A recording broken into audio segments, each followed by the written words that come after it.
Bonjour à toutes, bonjour à tous, bienvenue à cet autre numéro de l'entretien du jour. Service financier mobile fait sécurité des portefeuilles électroniques, quelle garantie pour les consommateurs? Nous revoilà à propos, mesdames, messieurs. Je vous le promettais d'ailleurs, la dernière fois que nous avions entamé le sujet.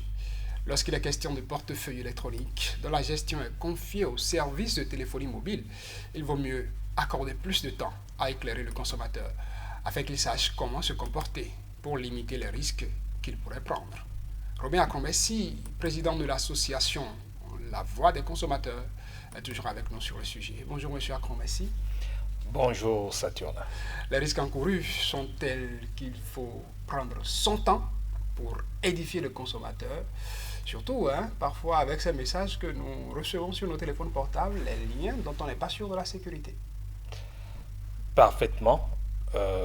Il faut dire que les risques sont plus nombreux qu'on ne l'imagine, qu'on ne les imagine. D'ailleurs, aujourd'hui, pour ceux qui ont fait un peu attention, ceux qui font un peu attention à ce qui se passe sur la toile, on constate que les statistiques d'arnaque, de cybercriminalité augmentent quand il s'agit du mobile money. Et donc, on devrait tous faire l'effort de mieux nous intéresser à ce qui s'y passe, de mieux nous intéresser aux risques que nous avons tous les jours et aux dispositions sécuritaires que nous devrions prendre individuellement en tant que consommateurs, mais aussi que les opérateurs de mobile money, les émetteurs de monnaie électronique, l'ensemble, l'écosystème des systèmes financiers mobiles, et puis l'État lui-même doit prendre. C'est important qu'on s'y attarde vraiment. Vous avez commencé par souligner ça parce que déjà, quand on est victime d'arnaque, appelons les choses par leur nom, on pense toujours que ce sont les maisons de téléphonie mobile qui sont responsables. Alors que je parlais tout à l'heure de liens qu'on peut recevoir sur son téléphone qui pourraient être dangereux. La dernière fois, vous parlez de HTTPS, par exemple. Oui, les liens que nous recevons peuvent être des liens de véritables menaces. Et malheureusement, toute personne peut être responsable de cela. C'est-à-dire qu'on peut être opérateur de réseau mobile, être mal intentionné, et puis envoyer exprès ces liens-là, juste pour pouvoir avoir davantage d'accès aux terminaux mobiles et aux données personnelles des consommateurs, des usagers. Et vous savez, ceux qui conçoivent ces liens, l'objectif en fait c'est ça. Quand on parle de phishing, c'est qu'on veut pouvoir avoir accès à vos données personnelles et pouvoir copier vos données pour les utiliser à toutes fins utiles. Ça peut être pour des fins économiques, ça peut être pour des fins politiques, ça peut être pour toutes sortes de fins.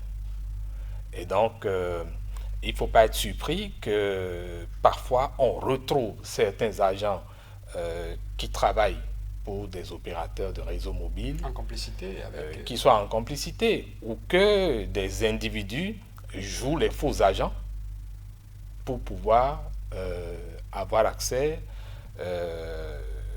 au compte du consommateur parce que c'est souvent comme ça. Lorsque l'arnaqueur veut vous avoir, c'est plus facile, par exemple, lorsqu'il joue à l'agent qui travaille pour l'opérateur de téléphonie mobile.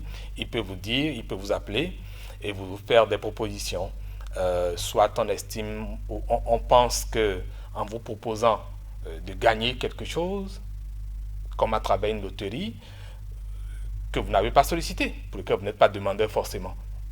Alors là, vous êtes motivé. Et donc, à travers cette stratégie, on peut vous demander, par exemple, d'activer un code qu'on vous donne. Et ce code a été étudié à dessein. Donc, on commence par vous dire, voilà, après tel nombre de chiffres, voilà, après l'astérisque, après le dièse, et ainsi de suite. Et on a pris le soin de vous mettre totalement en confiance, surtout lorsque vous apprenez que c'est un agent qui vient d'un opérateur de téléphonie mobile. Vous voyez, vous êtes moins inquiet. Et surtout, lorsqu'il s'agit des personnes qui n'ont pas la chance d'être lettrées comme vous. Ça me Parce qu'au rappelle moins, un schéma, c'est pas que je vous arrête, oui, pas que seulement que l'agent serait quelque part sur en train de discuter avec vous par téléphone.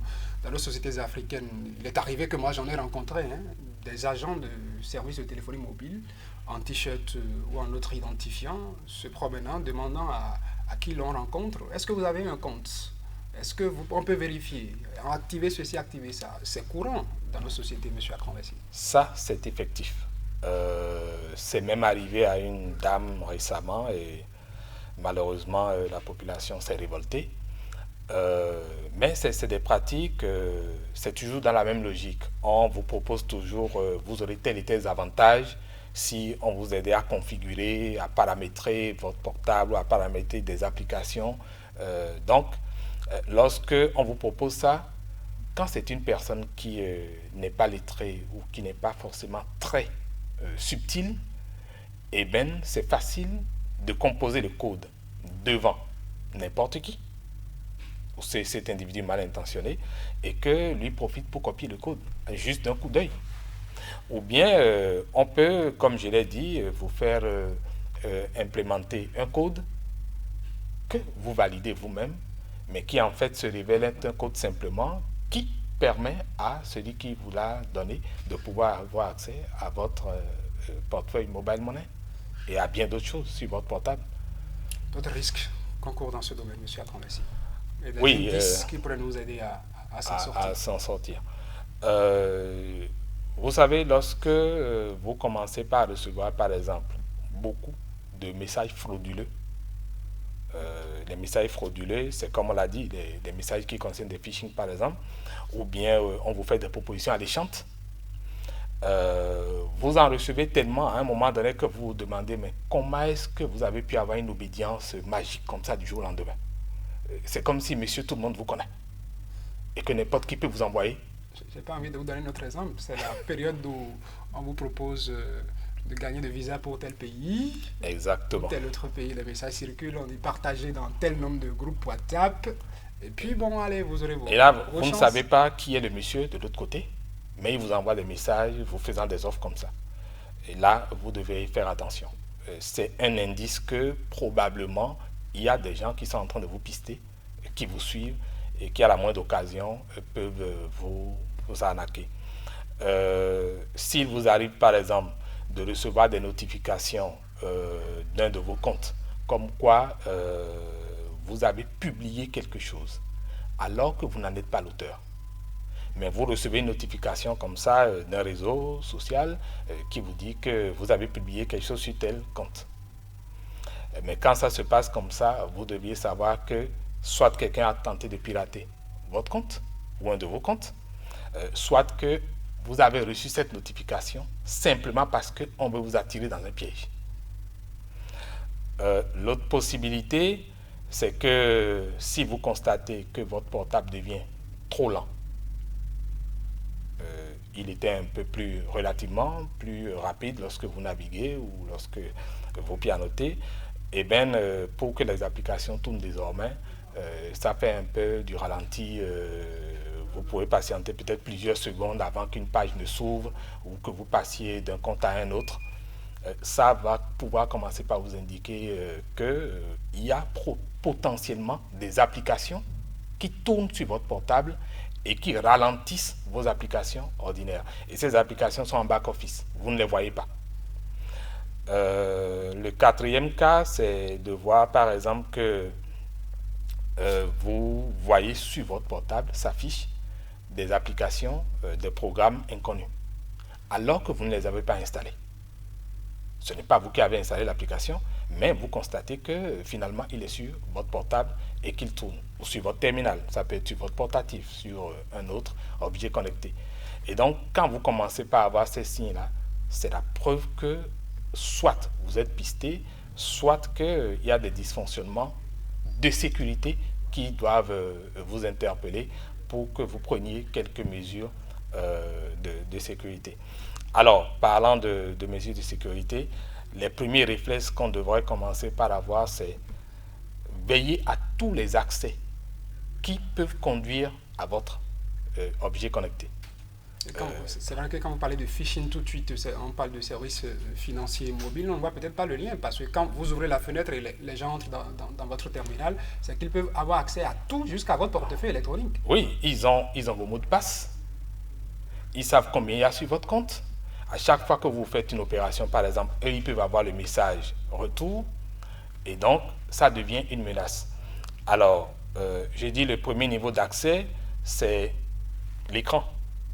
Et pour avoir accès à l'écran, pour pouvoir ouvrir la première interface, c'est que si vous aviez un mot de passe, ça limite.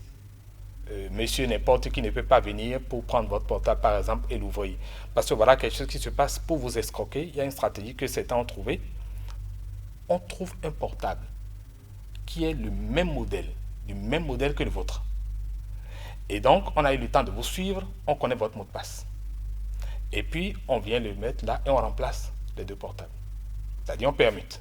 Donc, on récupère le vôtre et on va faire l'opération parce qu'en temps, on a eu votre mot de passe. Donc, c'est très important de faire une sécurisation de plusieurs niveaux en plus. Vous pouvez sécuriser d'abord l'accès à l'écran, vous pouvez sécuriser avec votre SIM, vous avez un téléphone évolué, avec votre empreinte digitale. Vous pouvez sécuriser plusieurs applications. Donc, ça veut dire qu'il y a des dossiers qui sont sécurisés. Donc, avant qu'on ait accès à un certain nombre de choses, la personne va suyer un peu. Ce ne serait pas évident. Le deuxième niveau de sécurité auquel il faut veiller, vous voyez, on va chez des amis, on va quelque part et tout le monde se dit, il y a le Wi-Fi là, il y a le Bluetooth, je vais en profiter. Ah oui. Il y a Sender, il y a plein d'autres applications, on veut profiter pour échanger des données. Il faut faire attention. Et vous-même, lorsque vous avez un modem, il faut le sécuriser. Il faut le sécuriser parce que si vous ne le faites pas, si c'est ouvert, votre accès Wi-Fi, eh bien n'importe qui peut rentrer dedans. Et cette fois-ci, bien partager vos données. Parce qu'il ne s'agirait pas que de rentrer dedans et de partager la connexion avec vous. Non, et là, ce n'est pas la connexion qui l'intéresse. Il peut partager la connexion, mais en plus partager vos données avec vous. Et le troisième cas, c'est de veiller à ce que, quand vous recevez des messages, quand vous recevez des appels, et que c'est souvent des bips, ne rappelez jamais. Surtout quand les numéros sont bizarres, ne rappelez jamais. Si vraiment la personne a besoin de vous, qu'elle vous appelle parce que dès que vous rappelez, il y a toujours des codes, soit SSD ou autres, qui sont implémentés et qui permettent à l'arnaqueur de pouvoir vous ficher, de vous suivre et de copier vos données. Moi, j'ai reçu le BIPS déjà pour mettre un terme à ce numéro de l'entretien du jour. Eh bien, ne répondez pas, ne rappelez pas. Ça passe vite, malheureusement. Oui, malheureusement. Mesdames, messieurs, on espère que cette suite réalisée après le premier numéro vous aura édifié davantage et vous permettra de sécuriser vos comptes pour ne pas être dans ce guet-apens que nous tendent les arnaqueurs. Il faut les appeler ainsi. C'est déjà donc tout pour ce numéro de l'entretien du jour. Merci de l'avoir suivi.